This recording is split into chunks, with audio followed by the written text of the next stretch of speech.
कहानी की शुरुआत में हम श्री नाम के लड़के और राखी नाम की लड़की को देखते हैं। श्री राखी को प्रपोज करता है, लेकिन वो मना कर देती है। श्री कहता है, क्लास में तुम मुझसे चिपक चिपक कर बैठती हो, अब ये नाटक क्यों कर रही हो? राखी को बुरा लगता है। वो श्री की अंगूठी उस पर फेंक कर मारते हुए उसे बद्दुआ देती है। तुम हमेशा प्यार के लिए तरसोगे और तुम्हें सच्चा प्यार नहीं मिलेगा। श्री बहुत उदास हो गया था। फिर हम श्री को देखते हैं जो 42 साल का हो गया है। वो घर में अकेला ही रहता है क्योंकि उसकी अभी तक शादी नहीं हुई। श्री अपने बड़े भाई से मिलने जाता है जो रियल एस्टेट कंपनी चलाते हैं। उनका नेचर थोड़ा खड़ूस टाइप का है। वो श्री को सिंगल होने का ताना भी मारते हैं। श्री बिना कुछ कहे वहां से चला जाता है। रास्ते में उसकी भाभी कॉल पर उसे अचार के जार के बारे में पूछती हैं। उसकी भाभी को खाना बनाना अच्छा लगता है, लेकिन उन्हें आजादी नहीं थी। श्री स्कूल में संस्कृत का टीचर है। स्कूल में बच्चे भी श्री के कुंवारे होने का मजाक बनाते हैं। श्री उन्हें भी इग्नोर करता है। श्री अपने एक दोस्त दीपक से मिलने आता है। यहाँ हमें पता चलता है उसे बहुत सी लड़कियों ने रिजेक्ट किया है क्योंकि उसकी लुक अच्छी नहीं थी और वो बहुत शर्मीला था, इसलिए उसकी कोई गर्लफ्रेंड भी नहीं बनी थी। दीपक उसे मार्केट में आए नए सेक्स ऐप के बारे में बताता है, जहां पर तुम बिना अपनी पहचान बताए किसी भी लेडी से बात कर सकते हो। पहले तो वो मना कर देता है, लेकिन दीपक के जोर डालने पर वो एक बार बात करने को तैयार हो जाता है। वो इस ऐप को इंस्टॉल करके लड़की को कॉल करता है। पहले तो वो शर्मा रहा था क्योंकि उसने कभी किसी लड़की से बात नहीं की थी, लेकिन बाद में उसे भी मजा आने लगता है। श्री हर रोज अनजान लड़कियों से बातें करने लगा। फिर हम श्री के भाई भानु और भाभी कुसुम को देखते हैं। जैसे ही कुसुम भानु के करीब आने की कोशिश करती है, तो भानु उसे रोक देता है, जैसे भानु उससे बोर हो गया हो। कुसुम को भानु का ऐसा बर्ताव अच्छा नहीं लगता। इसके बाद कुसुम अपना क्लाउड किचन खोलने की परमिशन मांगती है, लेकिन भानु साफ इनकार कर देता है। ये बात कुसुम को बहुत बुरी लगती है। कुछ दिनों बाद कुसुम के पास जॉय नाम का पड़ोसी आता है, जो उसे अचार की बहुत तारीफ करता है, जिसे सुनकर कुसुम को बहुत अच्छा महसूस होता है। जॉय अपनी भांजी की शादी श्री से करवाने की बात करता है। ये बात वो श्री से बताती है, लेकिन श्री साफ मना कर देता है क्योंकि उसकी एज भी ज्यादा थी और वो सुंदर भी नहीं था। लेकिन भाभी उसे सिर्फ एक बार मिलने को कहती है। श्री उस लड़की से मिलने रेस्टोरेंट जाता है। जैसे ही लड़की आती है तो श्री उसे देखता ही रह गया। लड़की अपना नाम मधु बताती है और वो एक फ्रेंच टीचर है। श्री को यकीन नहीं आ रहा था कि इतनी सुंदर लड़की उसे कैसे मिल गई। ये बात वो अपने दोस्त दीपक से शेयर करते हुए कहता है, मुझे तो कुछ गड़बड़ लग रही है। हम मधु के घर जाकर सब पता लगा लेंगे। उसके बाद श्री, दीपक और उनका एक स्टूडेंट को लेकर वो कोलकाता पहुंच गए। वो लड़का खुद को मधु का स्टूडेंट कहता है। फिर मधु के बारे में पता लगाता है और उसे नमित नाम के लड़के के बारे में पता चलता है। ये जानकर श्री को बहुत बुरा लगता है। एक दिन श्री मधु से पूछ ही लेता है, ये नमित कौन है?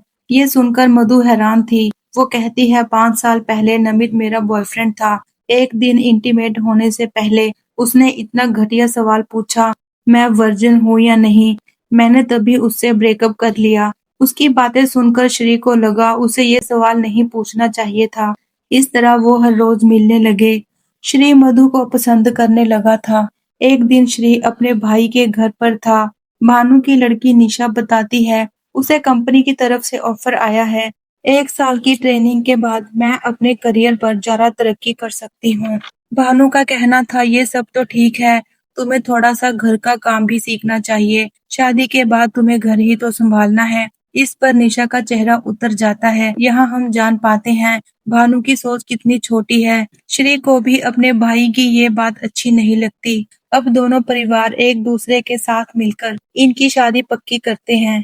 कुछ दिनों बाद दोनों की सगाई होती है और सभी बहुत खुश लग रहे थे। श्री और मधु दोनों एक साथ बैठे थे। तभी मधु श्री से फोन पर बात करने की एक्टिंग करती है। मधु के बात करने के तरीके से श्री को याद आया, इस तरह से तो कॉल ऐप वाली लड़की ने मेरा नाम लिया था। घर आकर बार बार यही बात सोचने से उसका दिमाग खराब हो रहा था। मधु ना जाने कितने लड़कों से गंदी गंदी बातें करती होगी। श्री मधु के कैरेक्टर के बारे में गलत सोच रहा था। श्री ने मधु का कॉल उठाना बंद कर दिया था, इसलिए वो श्री का पता लगाकर उससे मिलने पहुंच जाती है।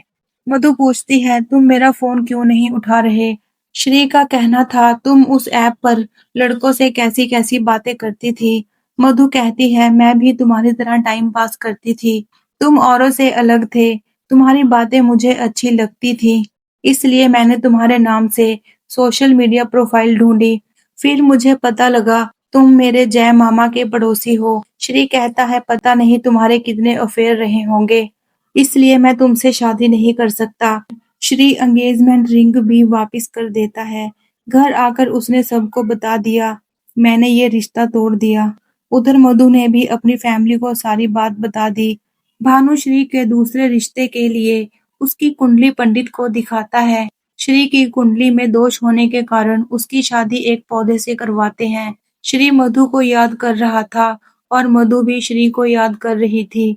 दोनों एक दूसरे को पसंद करने लगे थे। निशा अपने पिता को अपने काम के सिलसिले में कोलकाता जाने के बारे में बताती है और कुसुम भी उसके साथ जा रही थी अपनी बेटी का ख्याल रखने। कुसुम श्री को साथ चलने को कहती है, उसने मना कर दिया। उसे मधु की बहुत याद भी आ रही थी। अपने दोस्त के पास जाकर श्री बहुत रोता है। अगले ही दिन श्री मधु से मिलने कोलकाता पहुंच गया। वो मधु के पास जा ही रहा था, तभी वहां नमित आ जाता है उससे माफी मांगने। श्री को ये सब बर्दाश्त नहीं होता। वो नमित को वहां से जाने को कहकर मधु से बात करता है।